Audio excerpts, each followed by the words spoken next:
Live from the CBS Broadcast Center in Los Angeles, this is CBS 2 News at 11 p.m. From tunnel vision to reality, the underground transport system test tunnel that Elon Musk started working on 2 years ago is now running under the streets of Hawthorne. The founder of Tesla and SpaceX hopes to have a network of those tunnels across Southern California someday. But for now, he's just got one, and it's only a mile long. CBS 2's Tom Wade is live in Hawthorne, where he was one of the first to ride in it. Tom? Yeah, Pat and Jeff, it was a pretty good ride. It was a little bit bumpy, a little bit claustrophobic, but everything went off and everything was technically solid. Take a live look here. The Boring Company, that's Elon Musk's company that drilled this tunnel, is still partying it up tonight. Musk is hoping this will change the way we deal with traffic. Elon Musk is greeted like a rock star as he emerges from a Tesla in his test tunnel in Hawthorne. Traffic is soul-destroying. It's like acid on the soul. It's horrible. It would have been incredible if you could travel around LA, New York, DC, Chicago, Paris, London, anywhere at 150 miles an hour.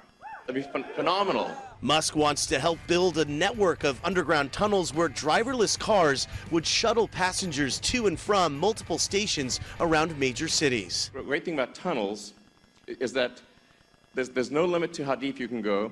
They're weatherproof. At each stop, there would be a lift, which would avoid the construction of large and expensive stations. We're actually standing just in front of the Boring Tunnel. It's 1.14 miles long, and we just went inside it. It's pretty impressive. It runs under 120th in Hawthorne, and what they did today was they demoed it with a Tesla, and you can take a quick look at that Tesla right there. They've rigged it up so that it hooks basically into the tunnel, and then we went about maybe 40, 45 miles per hour at one point. It's built so that you're supposed to be able to go 155 miles per hour at top speeds. CBS's Gayle King rode with Musk in the tunnel and recorded their short adventure. Don't worry, we're not going that fast. Shoot. What's to prevent it from crashing into another car ahead of you? That's what I worry about that. Because the autopilot has radar and cameras that will automatically slow you down before you impact another car. Yeah, that's kind of how I felt when I was inside it. It's a little bit small, but again, it's very technically well done, and you do feel safe.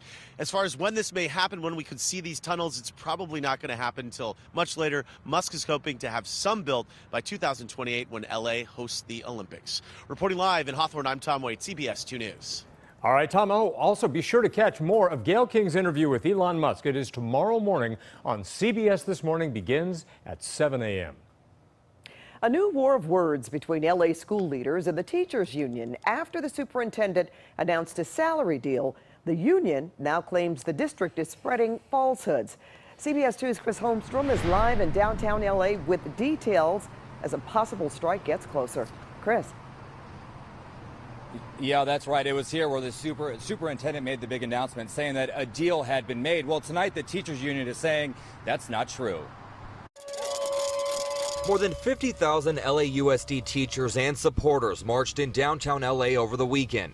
The United Teachers Los Angeles Union trying to get the district to agree on a contract. We're really underpaid. We take a lot of money from our own personal money to be able to do our work in the classroom. Other issues in this contract struggle are reducing class size, adding more support staff, and making sure privatization isn't taking money from neighborhood public schools.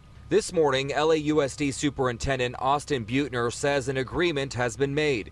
The district says the decision was made based on a neutral fact-finding group. The main elements include a 6% salary increase and back pay to 2017.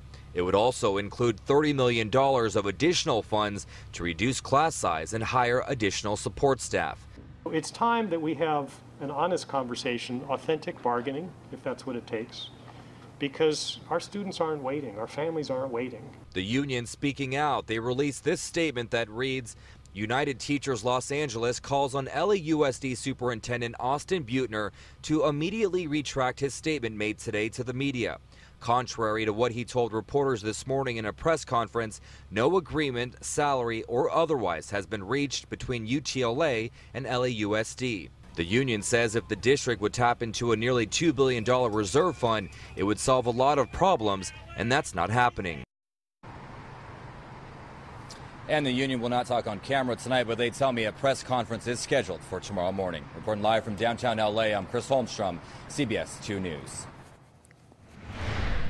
Now to breaking news, a double shooting in Baldwin Park. We have Stu Mundell overhead in Sky 2. Stu, what's going on down there?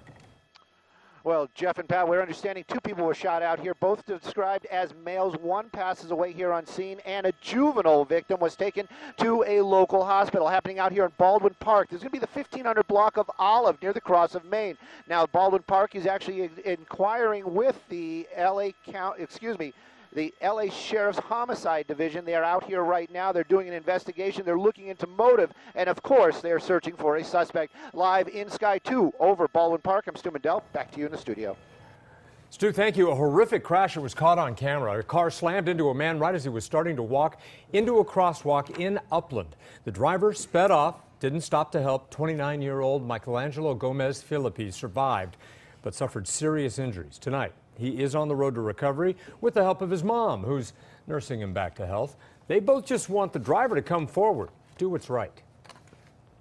Or they're just making mistakes and didn't care. Whether or not he or she had something to run from, you don't ever run from a person that is actually dying, and you actually have provoked that.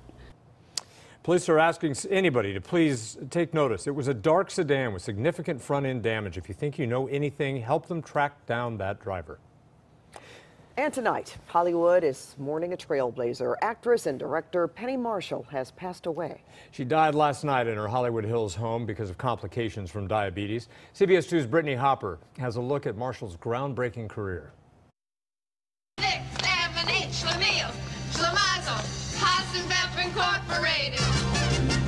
Penny Marshall, actress, comedian, and director, was a pioneer in the industry. Her hit show in the late 70s, Laverne and Shirley, became America's most watched show, which ran for 8 seasons and was a spin-off of Happy Days. I think he wants something, Cheryl. Marshall paved the way for female directors. She was the first woman to direct a movie that grossed more than $100 million. That movie was Big, starring Tom Hanks. She then went on to direct A League of Their Own, as well as many other big-time movies. In Hollywood, her fans came by her star after hearing about her passing. It's a sad day in Hollywood. I mean, I'm in shock. Yeah, she was incredible. She was part of TV. She was the beginning of TV. Many of her co-stars and friends have also tweeted their condolences. Her ex-husband, director and producer Rob Reiner, tweeted, "She was born with a funny bone and the instinct of how to use it. I was very lucky to have lived with her and her funny bone. I will miss her." Ron Howard tweeted, "She made the transition from sitcom star to A-list movie director with ease and had a major impact on both mediums." Penny Marshall was 75 years old. She leaves behind a daughter and 5 grandchildren. We're told she died from complications from diabetes. In Hollywood tonight, Brittney Hopper, CBS 2 News. Penny Marshall was also an avid LA sports fan. This is a photo of her at a Clippers game, and here's another of her at a Lakers game. Speaking of the Lakers, Laker owner Jeannie Buss sent out this tweet and photos today saying Penny Marshall loved basketball and was part of our Lakers family. She cheered for our team during many playoff runs, but what touched me most about her was that she cared about the players as people, giving her time, creativity, and counsel whenever anyone needed her. Well, Marshall was also a baseball fan. The Dodgers remembered her with this tweet.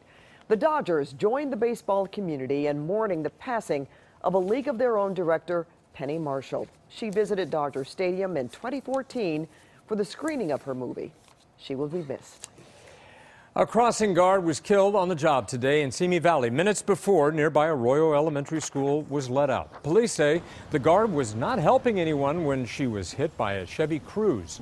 There were 3 cars totaled with damage. One ended up in the middle of the street with its tire and rim almost off. Another crashed into a curb.